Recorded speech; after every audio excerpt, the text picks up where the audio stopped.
Karibu again to the audit. Today we are in Kitusuru, the lush, green, nice suburb in Nairobi. We are at a place called Uluwazi. It is owned by the APHRC. APHRC is a very premium research center focused on influencing policy in Africa. Uluwazi Place is located in Kitusuru and is a residence designed to evoke a sense of home and provide both working and economic spaces for businesses and leisure travelers. All the rooms are incorporated with a sense of timber and stone, so you'll find them very nice. There's a restaurant called Tembea Restaurant. You have the meeting rooms. You'll see for yourself what it looks like. It's one of the best places you can ever have to visit. And you also can come here for lunch. You know, you can just come for casual dinner, lunch, walks, things like those. It has apartments, you know, one-bedroom apartment and studio apartments. It has also standard hotel rooms. You need to visit Uluwazi Place. So today, we are hosting Fred Okango. Thank you. The bad boy of Third Way Alliance. But before we get to Third Way Alliance, basically, we try to know you. Sure. So you tell us your background, your schooling, your birth, yes. You know, born and bred where. Yes. Thank you, Robert, for hosting me in the audit show today, and I'm happy to be your guest. A lot of people, when they see Frederick Okango, they think this is a very privileged kid. Yes. I'm not privileged. Like many kids and many people in this country, I come from a very humble background. Yes. I was born 37 years ago. Yes. In Mombasa.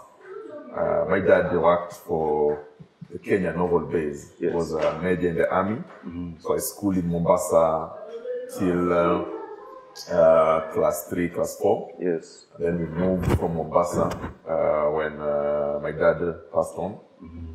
And we came to Nairobi. Then we left Nairobi and we went to the village.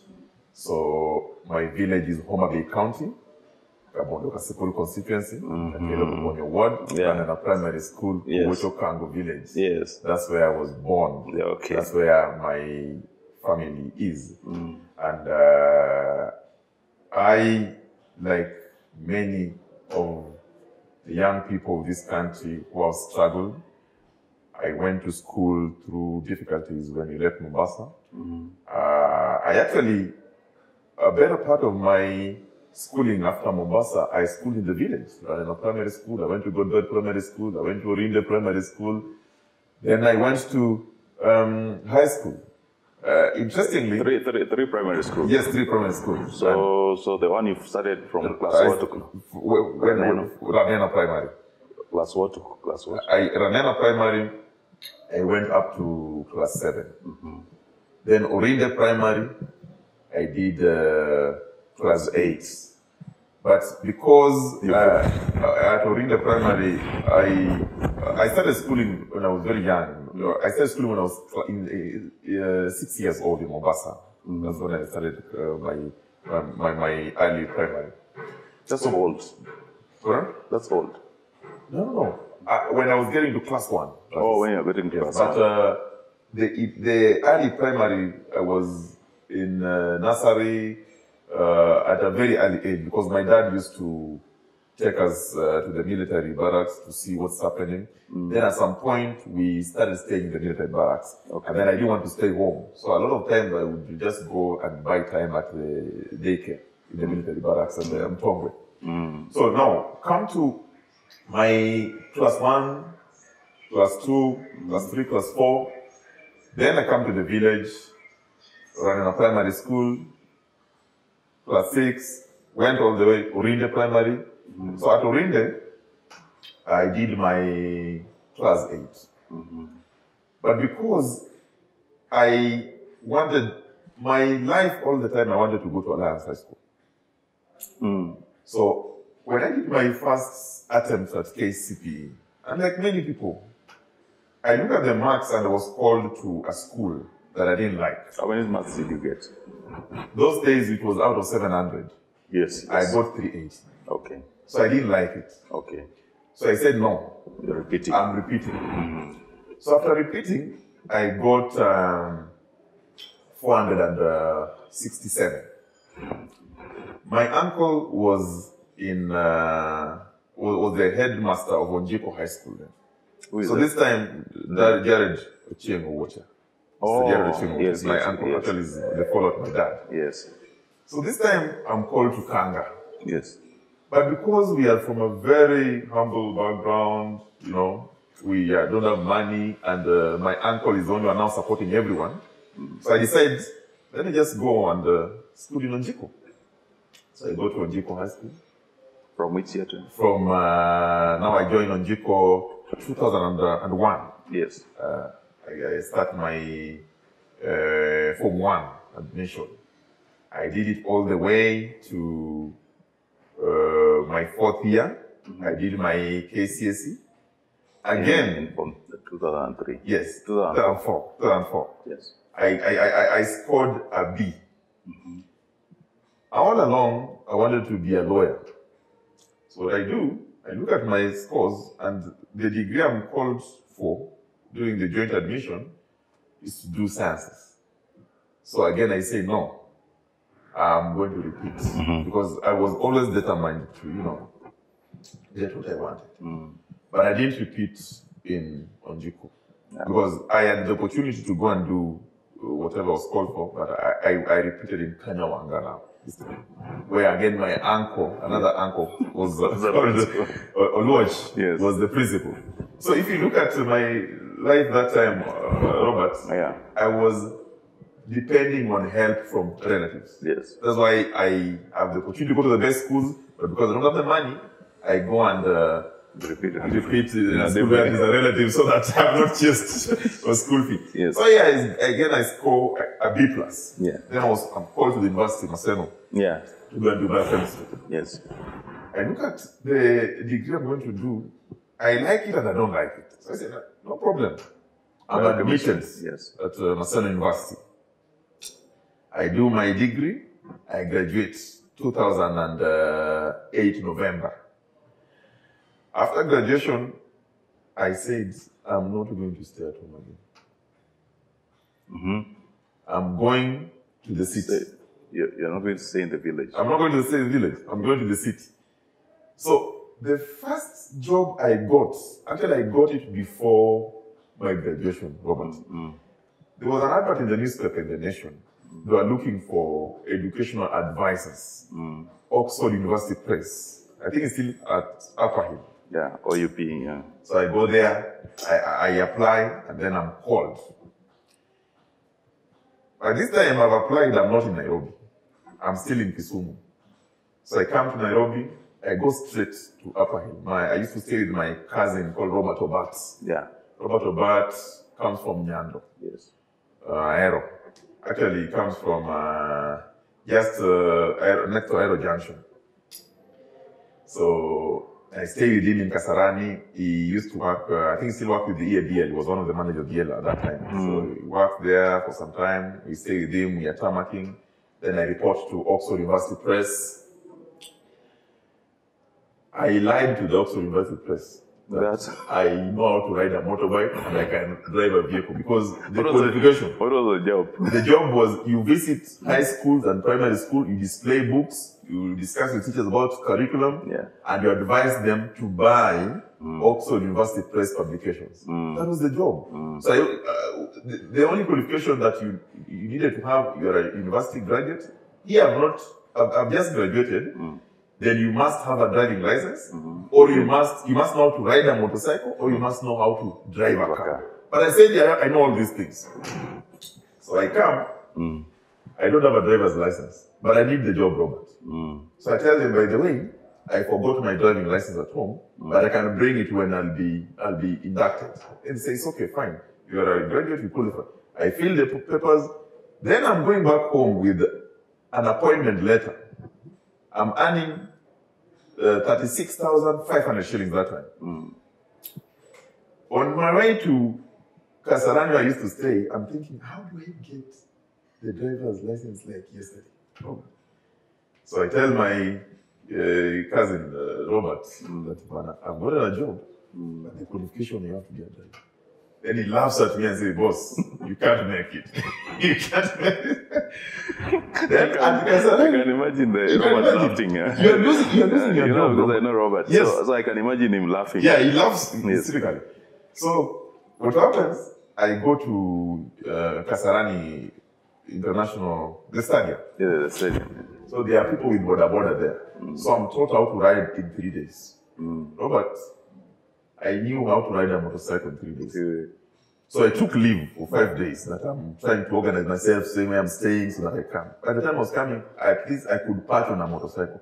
But interestingly, this was the end of my job after a month. Because Robert, I was given a motorcycle from Upper Hill to go and display books in another school in Kikuyu. But before I go to Kikuyu, I'm told there's a school along Thika Road that I have to go to.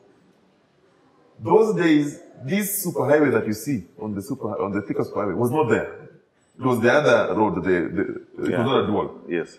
So when I get to that junction, there's a shell next to Lamada. When you enter Lamada, Yes.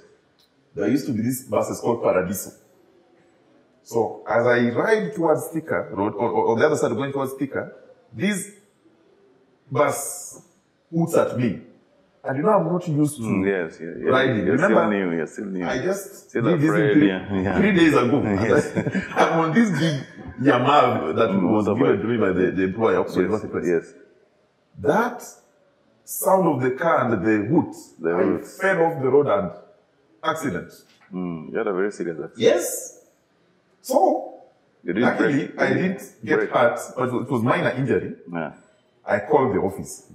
I have been involved in an accident. And then the first thing they asked me, is the motorbike okay? Not, are you okay? Is the motorbike okay? That is the day I left that job.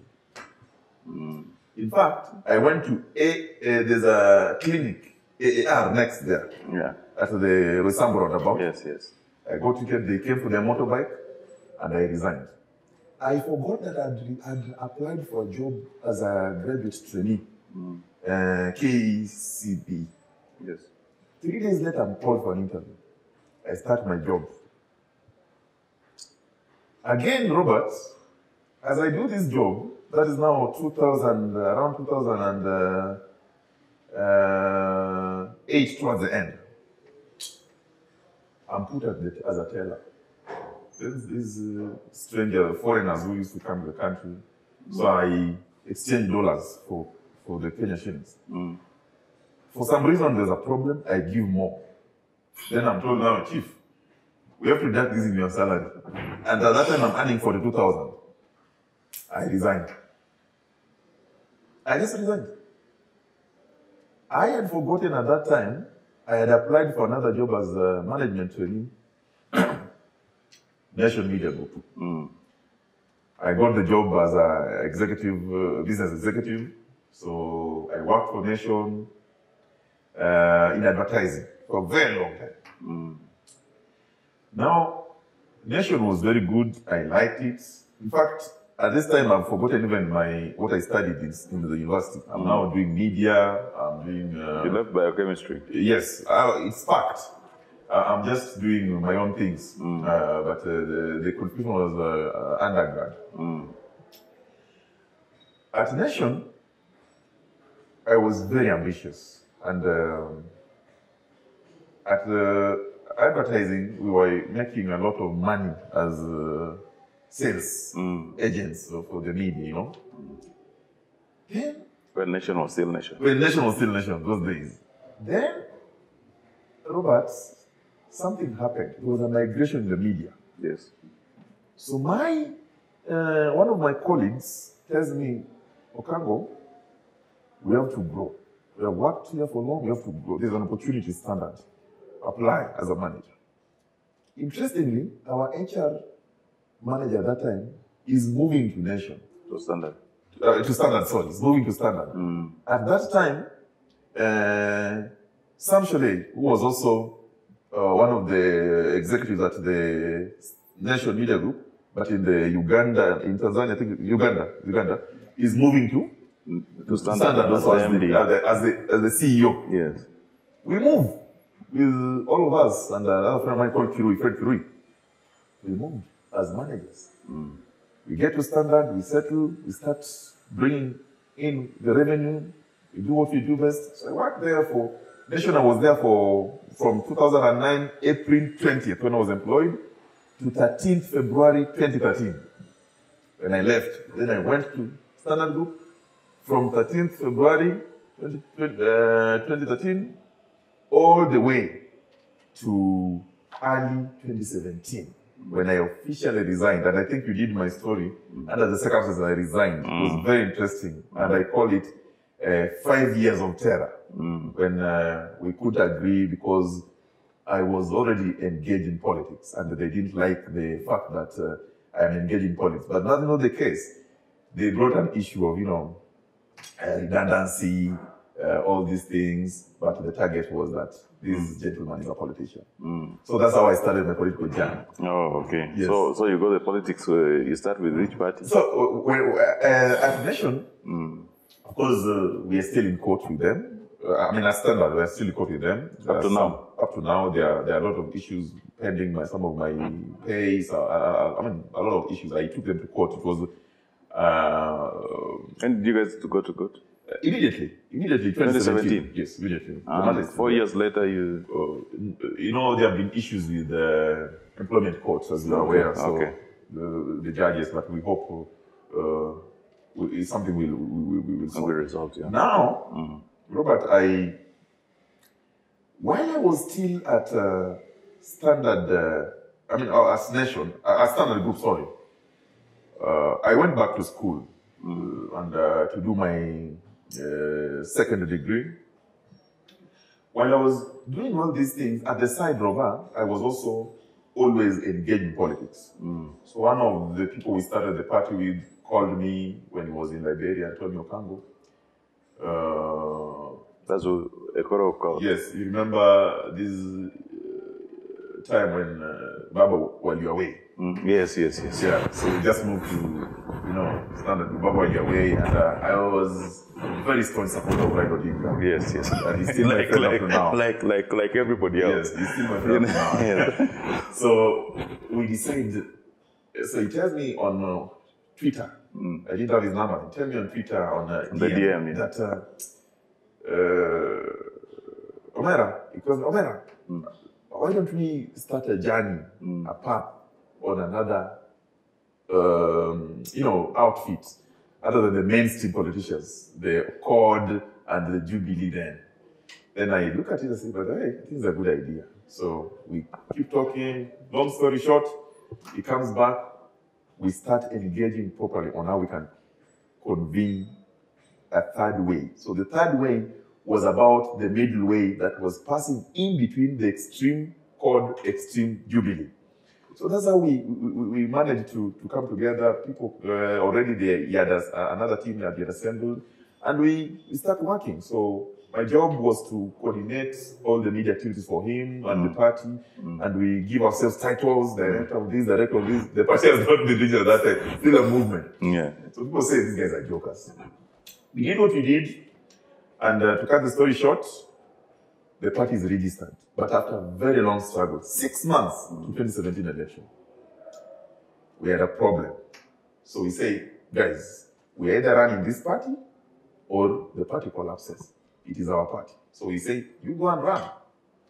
It's clear to run. We go all the way 2017, August election nullified. Elections nullified, we applied to the Raila Odinga petition 2017 as an interested party because we were in the election as a presidential candidate for our guy.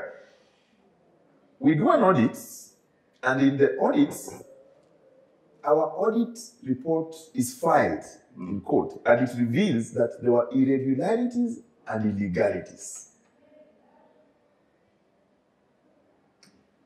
That term that was used by Maraga and the team came from a paragraph in our audit report, Third Alliance Kenya. At this point, election has been nullified. And the party is not 1 year old. Party is just, it was registered 6 months ago, election just happened. So we realize that actually we are very minute, but we are instrumental in this process. Yes.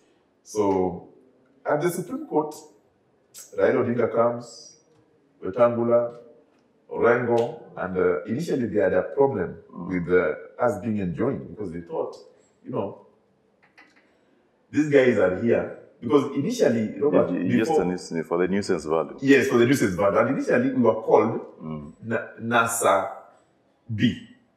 Okay. Because people thought that we are very close to Raila Odinga. Then after the enjoining and the elections were nullified, and then now people are supposed to go for election October 26th. And Raila withdrew. So you're the only one left. We're the only one left. So to bring credibility to the process. whatever you look at it, we meet Raila and Raila says there will be no election. We meet Raila at a restaurant in Junction. Yes. He was really looking for us, and we had a discussion and said, this election has been stolen, don't go for it. So we say, but Baba, Maraga said, if they steal it again, we come back here to be nullified. And Baba said, no, this is not going to happen. We are not going. So he said, okay, Baba, let's wait for Mativo. Mativo rules that a court is allowed back into the bank. Breaking news. So who tried to block the elections? The petition of Ekuru? There was NASA petition? There was a petition by other guys. I don't think it was from NASA. It was just from sponsored individuals who are masquerading that Ekuru should not. But the court ruled that we are back. Justice Mativo ruled. And when we allowed back, it opened the floodgates for all those, they used to call us fringe candidates. Yes. All of them came back to compete. And now, Raila Odinga is out, Uhuru Kenyatta is here. Uhuru Kenyatta now has a competitor. Yes. We go, run. We are not running because we are going to win, Robert. But we are running because we want to show Kenyans that there's an alternative. Even though we knew President Uhuru Kenyatta would win this election. We went, and even in this election, imagine Raila Odinga was not running, he still got more votes than us who were running. So, okay, whatever happens. A lot of stories happened around, you know, the second election. Our party, I'm sure you heard the rumors about, I don't know, these guys were paid to do this thing. Yeah. The truth of the matter is, you guys were not paid. We were not paid. At all. So, elections happen, we are done. Uhuru Kenyatta declared the winner. Raila Odinga says that election was stolen. We immediately embark on a journey of relevance. As you know, political parties, you must be relevant. Yes. Then we demand that we be referred as the official opposition. Yes. We call for a press conference at Serena. We appoint shadow cabinets. Yes. And the party, we advertise. Then we recruit, people apply. So many people applied. Shadow cabinet, we do interviews, we unveil them at Serena. And we look very serious. People say, these guys are jokers. So we start our journey as a politician like that. We go. Robert, we later realized that we must now amend our constitution. Yeah. So Punguza Mzigo is born. We launched Punguza Mzigo on 7th. We start Punguza Mzigo February 2018, but we launched it officially on 7th April 2018. And we say after the handshake. No. Handshake was March. Yeah, handshake was March. Handshake was March. But we start in April. We started in February. Yeah. We launched the idea. Yes. But we go around it consulting. Then we launch April. Yes. Now handshake has happened March, as we have launched 7th April officially. Punguza Mzigo. We go all the way. People say, dead on arrival. Yeah. Dead on arrival, Robert. Yes. So as we proceed, again, controversy around Punguza Mzigo, I'm sure you've heard them. Yes. The project collapses. That it was Ruto's idea. People said it was Ruto's idea. So Robert, Punguza Mzigo collapses at the county assembly. First of all, people didn't know that we'll achieve the, the mandatory 1 million signatures. We got there. We started by 500,000, 200,000, we got there. Again, the nature of the signatures were disputed. As you know, those stories are out there. Yes. Story for another day. So, Punguza Mzigo collapses. Then, we realized that we did very well actually as a small party. And actually we were not small. We were a small party with big brains in it because we were very organized. And we know what we wanted and we pursued what we wanted. And Kenyans loved the idea. Kenyans still love the idea. Robert Handshake did their thing. They gave birth to BBI. When we looked at the content of BBI, and then you compare with Punguza Mzigo, actually, other than the increased number of constituencies, everything in Punguza Mzigo is BBI. So some of us who are believers of constitutional amendment, who are not in business, because I was not in business of making money in this constitutional amendment form, we say no. We want, first of all, to audit Punguza Mzigo. January 25th, 2019. It was a Saturday. NEC meeting at our party headquarters, Chalby Drive, number 57. We differ with some of our party members, and I say no. Let's first of all audit. How do we relaunch Punguza Mzigo because just BBI has launched? In fact, we want to know how much was used in Punguza Mzigo. We have had stories, it was for so and so, it was for so and so. We want to know who sponsored it, how much. Because some of us are officials of the party, we never signed checks to go and initiate these activities. We never. We differ. So me, as usual, it was Saturday. Monday, I have my show on one of the TV stations. And I say that, we had a NEC meeting and we never agreed. So this rumor that we're launching Punguza Mzigo to fight BBI remains a rumor. It's not to happen. So if I did that, I go having my tea somewhere along Lenana Road. Then breaking news, I see the Star writing breaking news. Okango expelled. SG Okango expelled from Tanzania. That is the start of bad boy that you are talking about now. Yes. So the fight starts from there and say it's not going to happen. Yes. It is not going to happen. Expulsion. If you have looked at all my media interviews, as far as this is concerned, I have been very clear. I have said the best thing that can happen to this country is amending the constitution so that we can also adopt the word as the primary unit of accelerated development. So that we can give opportunity for young people to get jobs in this country. So that we can ensure that women of this country are also involved in leadership by ensuring that the elusive gender principle is achieved, the two-thirds gender, so that we can end corruption, so that we can strengthen devolution by increasing the county allocation. Robert, what I'm saying, all those things are in Punguza Mzigo. And all those things are in BBI. What I really want, because it's for the betterment of the country, what I really want to know is that when you're engaging in these fights, you are missing some processes, some stages towards the election period. So now, what has the IBC said? What is the calendar looking like, and are you guys compliant? Very tight. I met the chairman IBC on Friday. Yes. And we're just sharing on how we can be ready for elections, or rather 2022 preparedness from their end and from the political party side. And you can see it's very tight from the calendar they have given. And I can assure you, with the fights, we not get much from that. So we believe that we are in a better position to face the 2022 general election as a strong, solid political party with no fights. That's my belief. And we also believe that all these issues that are being sought, because people have accused me a lot of times that, Okango is a ODM mall, Okango is a Raila mall in Third Way. I don't know what interest Raila would have in Third Way. Raila Odinga is Raila Odinga. Raila Odinga is the people's president. Raila Odinga is the leader of ODM, one of the biggest parties.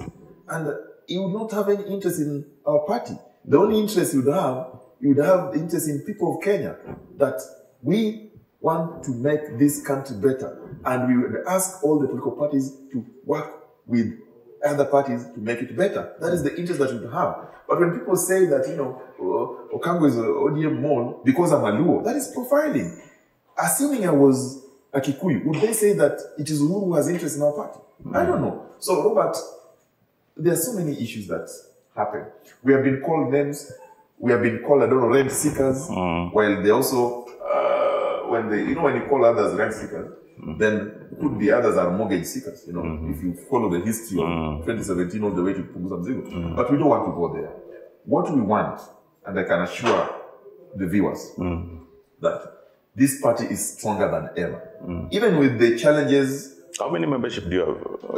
Currently, our membership is 2 million plus. That is membership. Self-registered, not registered political parties. You check around when the registered political parties had problems and people were saying, how many did you see saying that from third? Our members are self-registered because people are registering online themselves, resigning themselves, submitting documents themselves. Our job is to submit to registered political parties, and then they update in their database. That's what we did. So for us, are you trying to increase? How do you market yourself now? Because I'm seeing a lot of new parties. The ODM. ODM is not new. All parties are new. The UDA, the PEPs. I'm seeing them register, and when they register new parties and look for new members, is when they steal the database of old parties.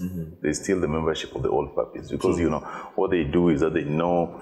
I don't know how they tinker with the databases, but you find yourself moving from one party to the other without your permission. That's true. Yeah. For us, our challenge has been the COVID because you see, political activities cannot be conducted online with a lot of success.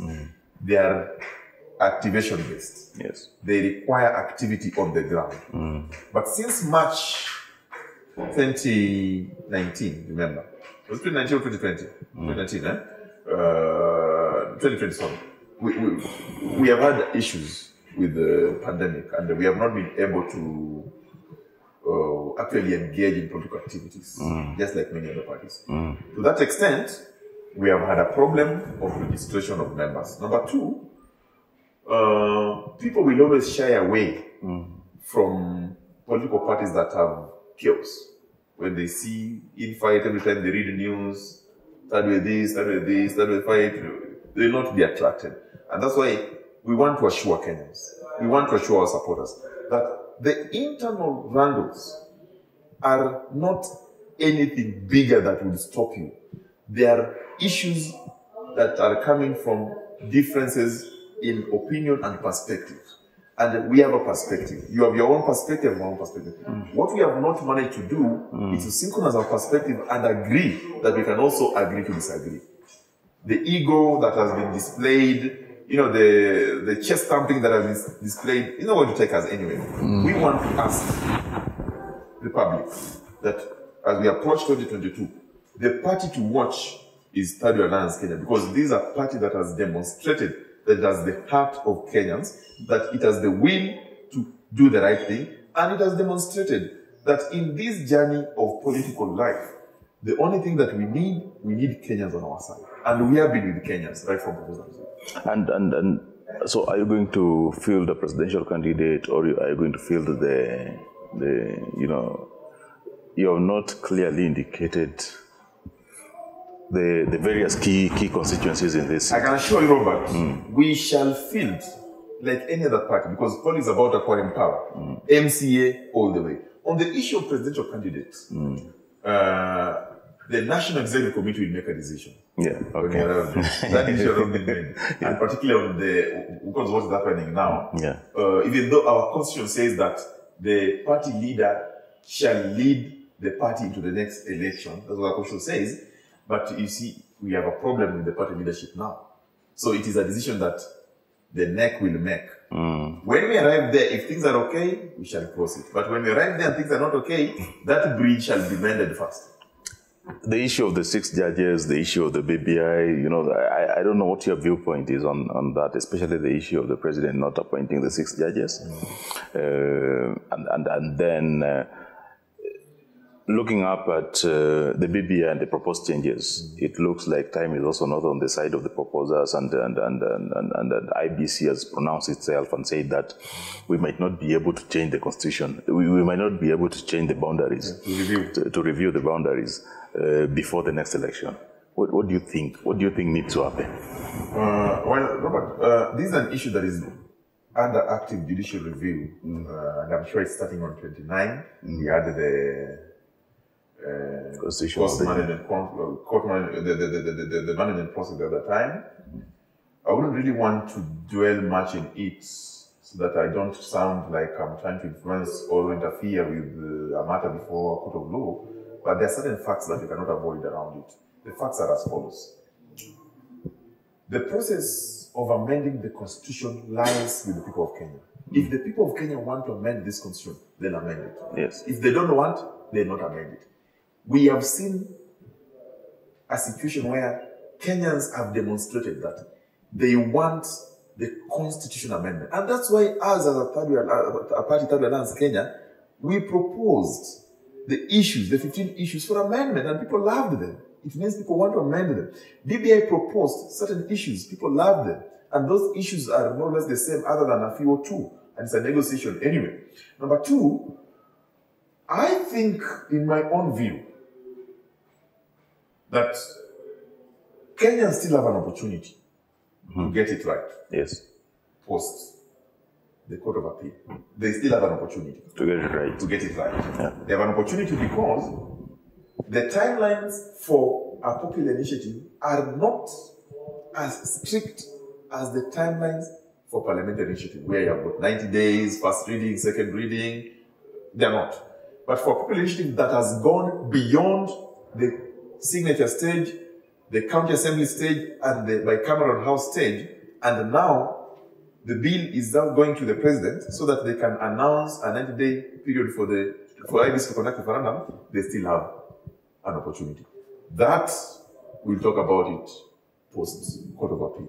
On the issue of the judges, I am a strong believer on the principle that the selection of public officers must be done on the suitability, capability, competency, and personal integrity.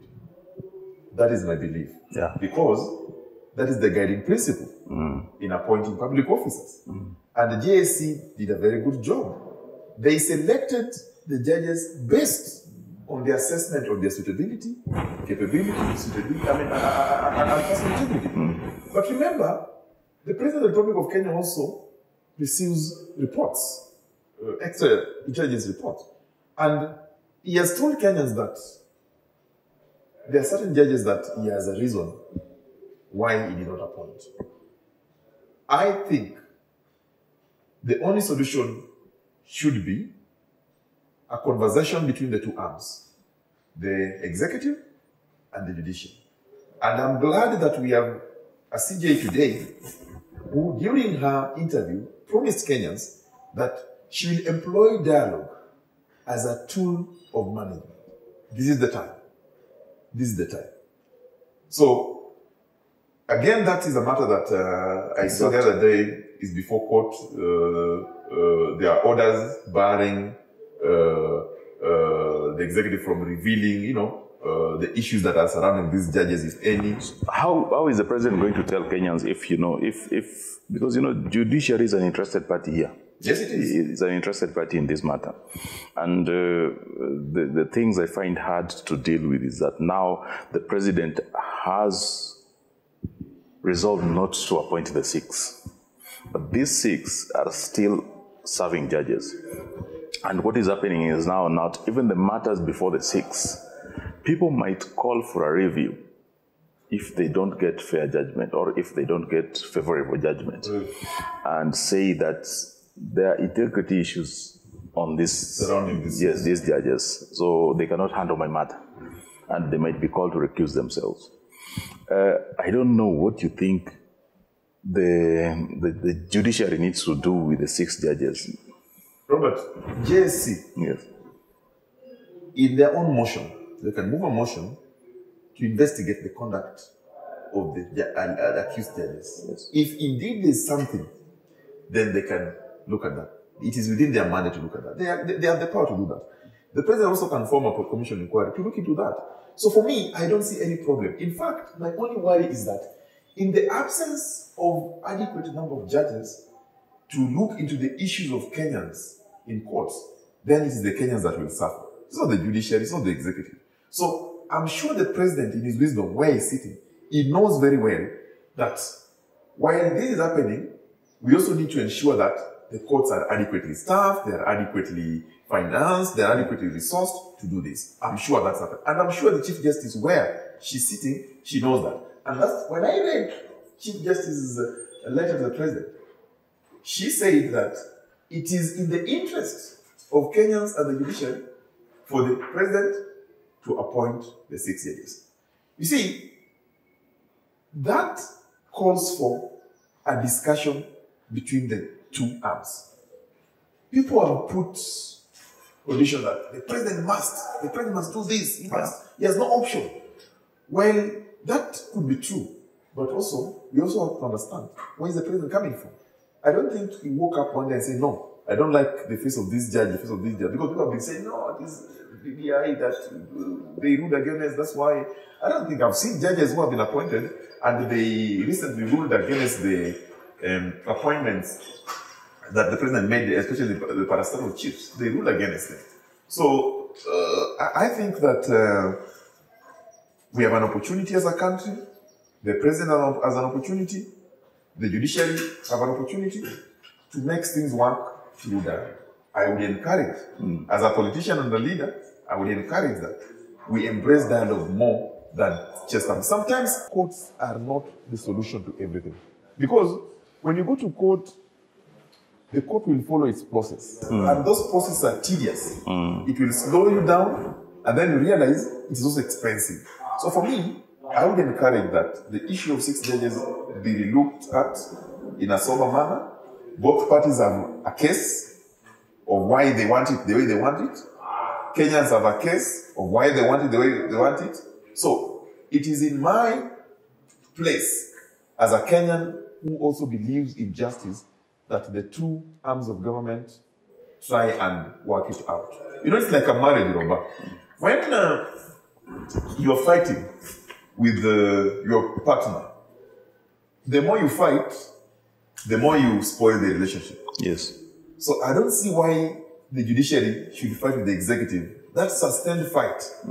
It is us Kenyans who are losing. Yeah. Yes. So the other issue is the issue of the governance. Yes. You know, from the viewpoints that the president said that, Yes. you know, he was not doing much. He didn't do much in the first term. In his first term. And now he has his second term.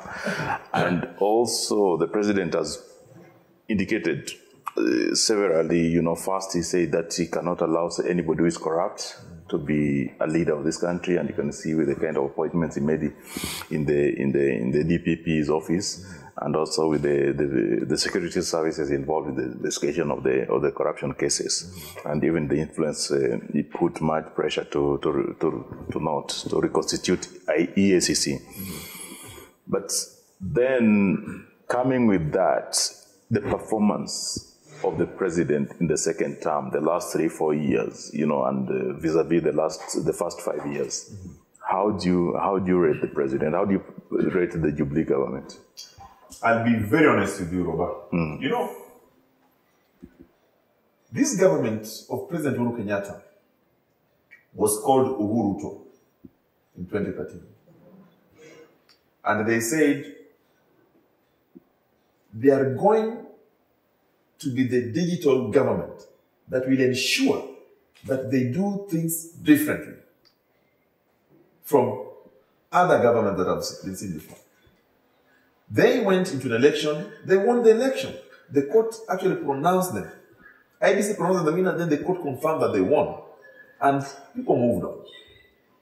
They promised young people jobs. They have done that to a level that might not be satisfactory, but they have done what they have done. Then they went into 2017. They campaigned on Tano Tena. Bantla, you remember? Yes. Again, there were disputes, but they're in office.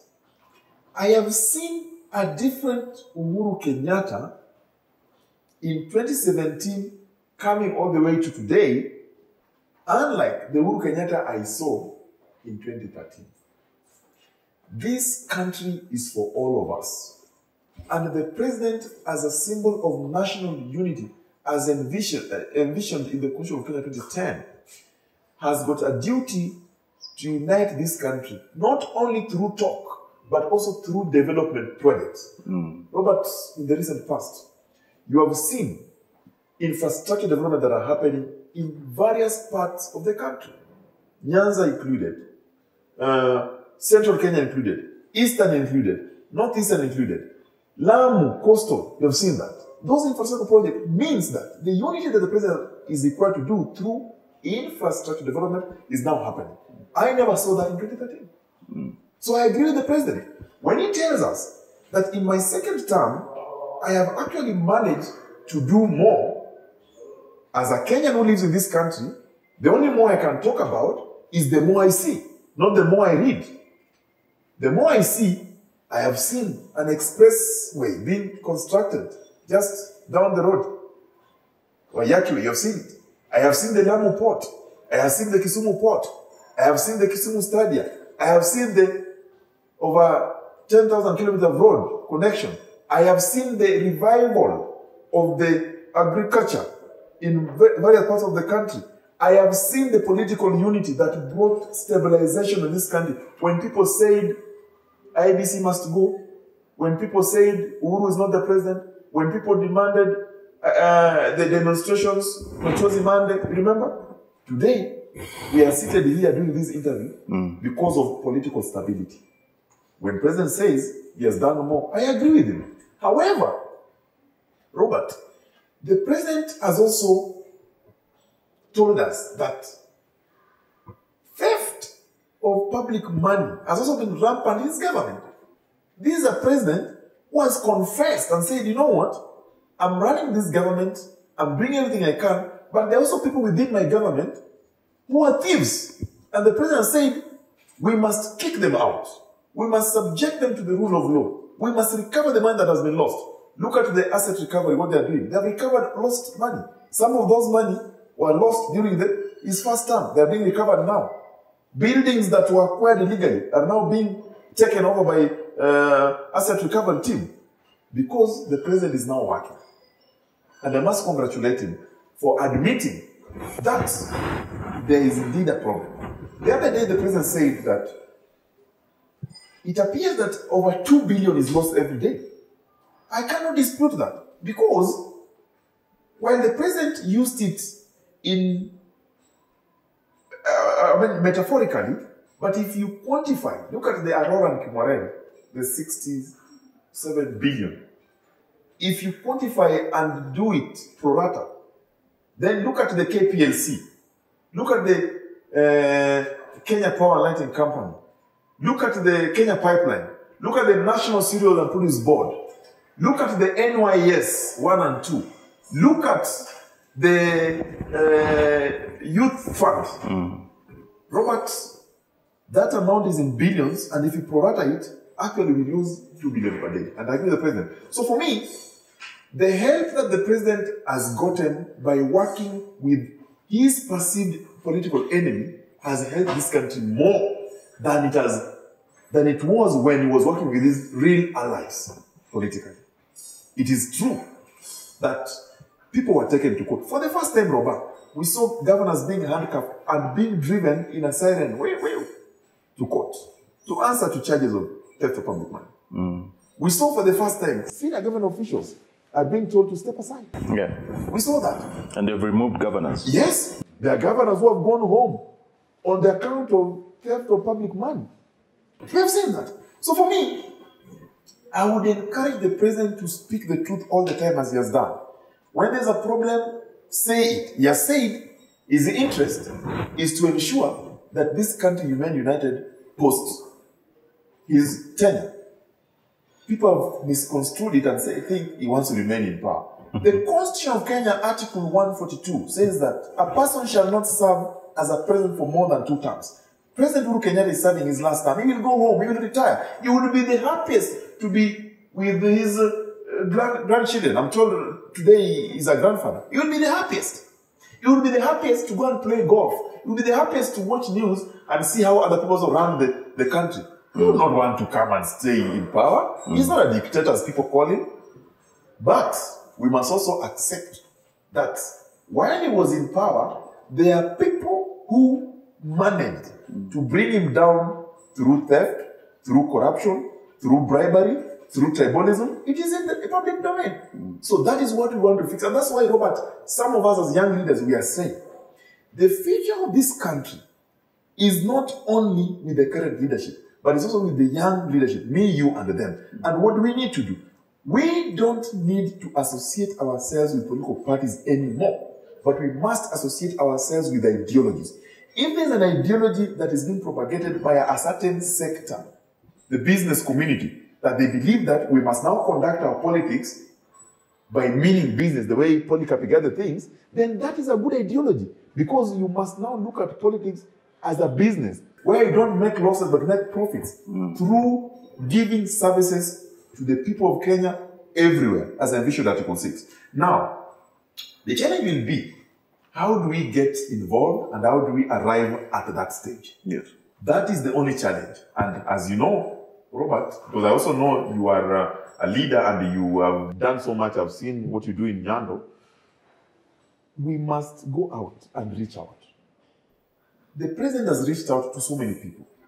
He has reached out to Raila, he has reached out to Kalonzo Musyoka, he has reached out to Mudavadi, he has reached out to Ruto, he has reached out to this chap guy, what is his name? Maendeleo chap. Dr. Mutua. The president will reach out to Robert. The president will reach out to Okambi. When that time comes, we will say this country is for us all. And that will demand us to put aside any ambition that we have, personal ambition, and have the Kenyan dream in our hands and move forward. That day is coming.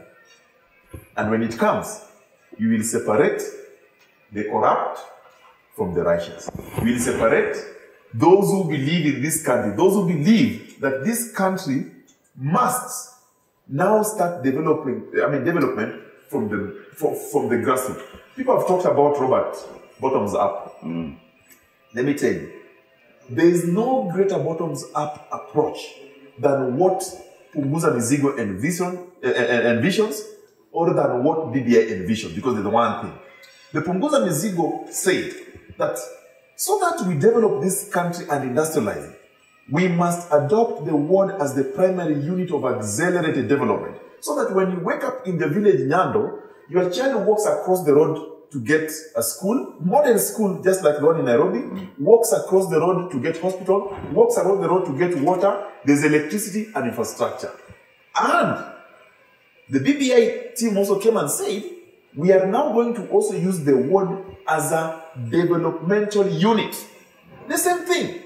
That is all we want. And that is one of the areas of convergence. So if all of us want this, then that is the framework of bottoms up. But the bottoms up that we're being told in rallies that will put 100 million here, 100 million, and it has no structure, for me, I don't believe in it. The other thing is the idea or the belief that Central Kenya has run away from President Kenyatta.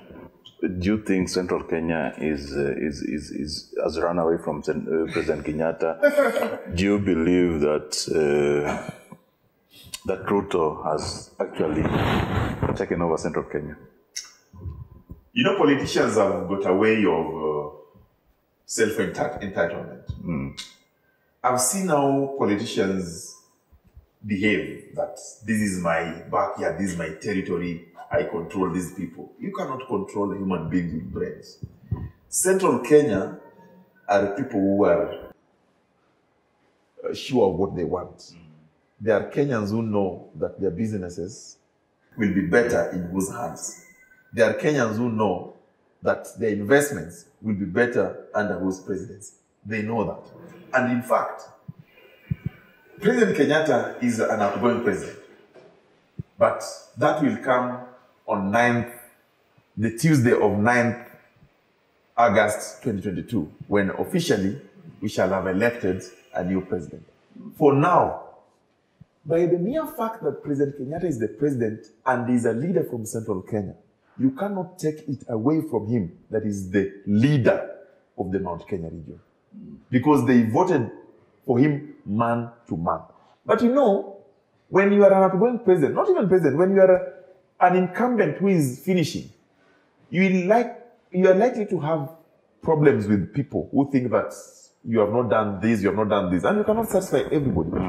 The president, in his term of 9 years now, whatever he has done, that is what he has done. We shall rate him at that time of what he has done. And his deputy cannot run away from the achievement or failure of the president because they were elected on one ticket. As a ticket, Jubilee. So what President Kenyatta has achieved is what Ruto has achieved. Where President Kenyatta has challenges is where Ruto has challenges. Where President Kenyatta has failed is where Ruto has failed. And you cannot today say that if I was given an opportunity, I would do better, I would have done better. No, no, no. You are a ticket. You are a ticket.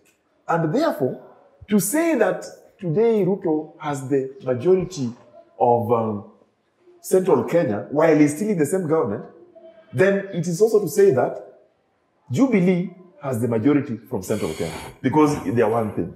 But you realize also Ruto has a very strong drive to be, he really wants to be the president of Kenya. And you can see the hunger for leadership. Yes. What Kenyans don't know is that what he's going to do with the leadership. And the other thing is that the argument from the supporters of the Raila Odinga, who are saying that this country was most developed. The economy improved most when Raila was in government. You know, he checked from the 2002 to 2007, around 2004. Not before the Nusumkate, you know, the Rainbow Coalition. Yes. So before, when the Rainbow Coalition came in, Kenyans were the most optimistic, you remember?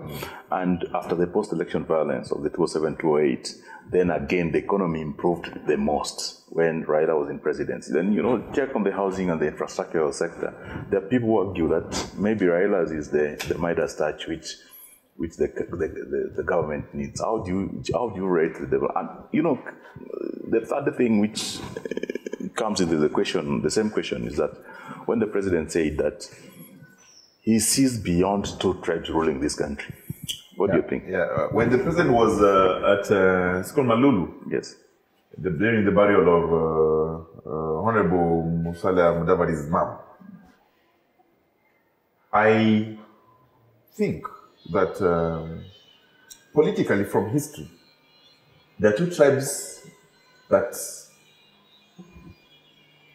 politically have never agreed from independence, right from the time of Jaramogi Oginga Odinga and Mzee Kenyatta. And these are Luos and the Kikuyus. And every time these two tribes come together politically, they are always together, but politically, when they come together, then we see certain desirable changes in this country. We see it. So it is true that the Luo leader for a long time has been Raila Odinga, who has championed for the rights of many Kenyans, and he believes that this country requires a leadership that can make things work, not only by word, but by action. President Kenyatta believes the same. However, when you say that when Raila has been in government, things have worked. Because when Raila Odinga was minister of roads and public works, we saw the infrastructure. And that shows he's a very hardworking individual. He was not alone. He was with other cabinet colleagues or minister colleagues.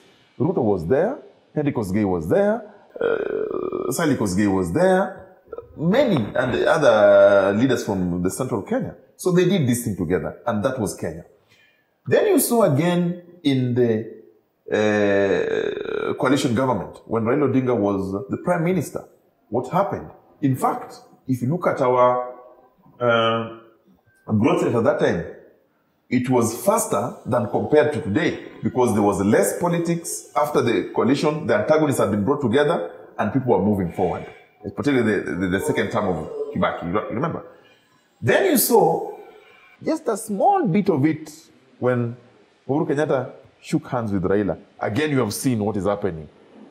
Less of politics from the president, more of the work that he has done, even though there are other people that want to succeed him and have been politicking. So for me, I think it is true that those two communities, forget about the leaders, the communities themselves, because today if Okango joined hands with Njoroge, it will still be the same thing.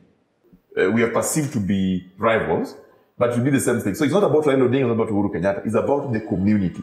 But what now Raila Odinga is pushing for more now, and Uhuru Kenyatta, is not only Luo and Kikuyu, is Luo, Kikuyu, Kamba, Kalenjin, Luya, Teso, Maragoli, Turkana, coastal region to come together so that we can do more than what 4 or 5 tribes can do. Their critics have argued that in their attempt to expand the executive, they want to bring only those tribes. Let me ask you, Robert, even if you are to bring those tribes, will all they fit in the expanded executive? They will not. So it beats the purpose of arguing that they are tribal leaders. They are not. Kenyans must accept that there are leaders in this country that must show way. Until such a time happens, their followers will wait for them. That is how we are conditioned politically. People say Raila Odinga must retire with Uhuru Kenyatta. But people are forgetting the contribution of Raila Odinga. People are forgetting the contribution of Uhuru Kenyatta. People are forgetting the contribution of William Ruto. People are forgetting the contribution of other emerging leaders like Ekuru Aukot and the rest. People are forgetting their contribution. So let us not look at it like it is only the contribution of one person that we look at and we think once while he is seeking to be in that office, then he is only narrow-minded or blinded to be in that office. No. I submit, Robert, that for this country to move forward, we must agree that there are certain things that we have to do differently. One of them, we must now stop tribal mobilization. We must also put our leaders into account. Don't put people in office that you know very well that after a year, you will be regretting, questioning what went wrong when you are queuing 6 a.m. in the morning to go and vote for them. We'll be blaming them that I wish I knew I would not have put this person in office. Put people in office with a track record, people who have demonstrated that in the previous past, they have done better and they have put this country at a level where it can be compared with other tiger economies. We have that person in this country. I will not say who, but we have that person that can do that job. I leave it to Kenneth. Lastly, do you think President, I don't know how to put this, but you know, basically, what do you see in a Ruto presidency? Is that a trick question? It's not a trick question. You know, just being honest with yourself, just trying to gauge. You know, because these are potential leaders. I believe that whatever happens in 2022, Raila, Ruto, and President Uhuru will be very powerful still. Whatever happens, you know. But so I want to check on the scenarios where we have checked, and you said, you know, the people believe that Raila has a clear performance record. You know, Ruto has been seriously in government in the Moi regime, part of the Kibaki regime after the and now. And you know, there are people who say that the first term of Jubilee, Ruto was in charge. And you know, they blame him for the corruption.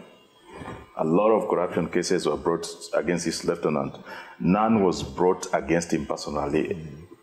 Okay, one was brought against him personally. You know, there was a case of the the land of the Wilson Airport, which was brought against him personally. Part of it also was the land, the case of land grabbing, which was brought against him, and he lost. And I think he handed up the piece of land to the previous owner. What do you foresee? Because you have seen Uhuru, you have talked of Raila. Robert, you know, there's no doubt that Dr. William Ruto is a very determined Kenyan and a leader that you cannot underrate or undermine at a given time. He knows what he wants and is going for what he wants. And he has made it clear. In fact, he's the only presidential candidate, I would say now, that has made it clear that he's going for the presidency. But also, you can also look at it from this point, that William Ruto has managed to coin a narrative of this hustler and is running around with it, mobilizing Kenyans that, you know, I'm one of you, I went to school without shoe, I eat the same food you eat, mama mboga, boda boda, wheelbarrow, mtu wa saloon. He has reached out to their hearts. He has touched their hearts in one way or another. And he's determined. My imagination is that a Ruto presidency would uplift these people that he says will form his government. What I don't know, if when Ruto wins the presidency, the cabinet ministers will be Mama Mboga, Boda Boda, Mkokoteni, Wheelbarrow, and Mtu wa Saloon. That one I don't know. Because he says they'll form government. Number two, from the passion I've seen in him, I also believe that should he win, then his government also will always try and ensure that they take care of the downtrodden. Because those are the people that he appeals to most currently. Even though it might not be exactly like them. Because he's, in terms of living standard measure, is above them in so many ways. You cannot call William Ruto, a very good friend of ours, a real hustler who stays in Gorogocho. He's not. He doesn't stay there. But I'm sure his journey to where he is, he has experienced what somebody stays in Gorogocho has experienced. So, if I vision his presidency, I vision it in a way that I would imagine he would want to uplift those people first.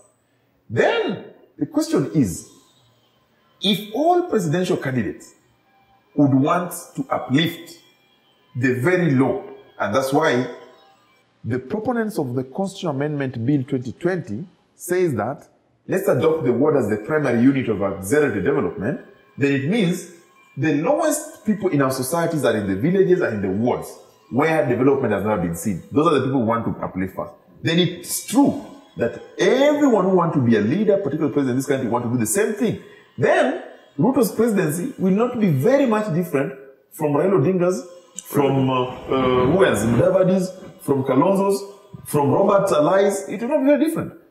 The issue is how you arrive there and your technique of arriving there. His technique has been seen as a class war. The other technique has been seen as a unity element. So that is where people differ. But I can say, and I can predict this on this show, Robert, when we get to the election mood proper in the next 3 months, there will be an emerging or a different formation will emerge. And that formation might win this election. Led by Third Way Alliance. Why not? Why not? Maybe Third Way Alliance will be part of it. Yes, okay. Maybe Third Way Alliance will be part of it. But you see, Robert, yes. The issue is don't start the journey. Yes. Compete against yourself, rate yourself, and then believe that because you're nobody right. has campaigned. Even the aspirants, nobody's campaigning.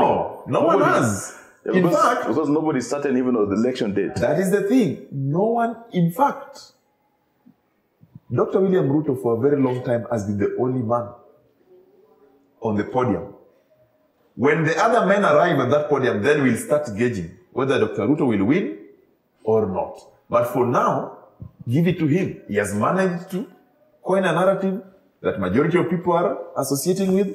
But when the election moods gets in and men and women of this country set their foot on the stage and say, on your mark, set, go, then you can now start saying, here is a competition. Let's see who finishes first on the finishing line. We have not gotten there. Are you going to vie? Yes, I'll vie. Okay. I am running for the position of Member of Parliament. Where? Kabondo Kasipul constituency. Even though people also tell me that run in Nairobi.